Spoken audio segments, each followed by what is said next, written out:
Вы, наверное, заметили, что начиная с ноября месяца в наших магазинах исчезла минеральная вода нашего местного молзавода. Почему это произошло? И что сейчас, по какой вине стоит линия по розливу этой воды? Вот с этим вопросом мы и приехали на Нерюнгринский молзавод. Уважаемые жители города, вы видите цех, который построен 3 года назад для розлива фруктовых напитков и минеральной воды на ход. Значит, мощность этого цеха при хороших делах мы наливаем до 900 ящиков минеральной воды на ход. Сегодня цех стоит.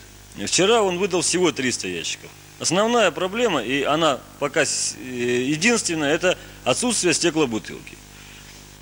Со своей стороны завод принимает все усилия, которые только можно было принять. Отправлены телеграммы поставщикам стеклобутылки по всему региону, зоне Сибири и Дальнего Востока. 10 заводов получили наши телеграммы. Предлагаем на любых условиях заключить договора поставки. Пока молчат.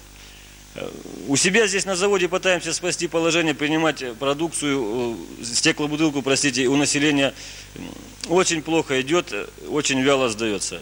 Торговля тоже работает, не знаю, на кого она работает, но нет практически бутылки с торговли не возвращается. Поэтому обращаемся к вам. Если есть у вас дома пустая стеклобутылка из-под соков, из-под минеральной воды, из-под напитков, ради Бога, сдавайте ее. Либо нам на завод. Мы принимаем стеклобутылку в течение всего дня, с 8 утра до 8 вечера. Либо сдавайте эту бутылку предприятиям торговли. Каких-либо ограничений с нашей стороны на прием бутылки мы не выдвигаем. Дайте нам возможность работать, а вам получать нашу продукцию, которую мы выпускаем на заводе. Стараемся вашего не знаю, это его проблема. Так а как втихаря можно?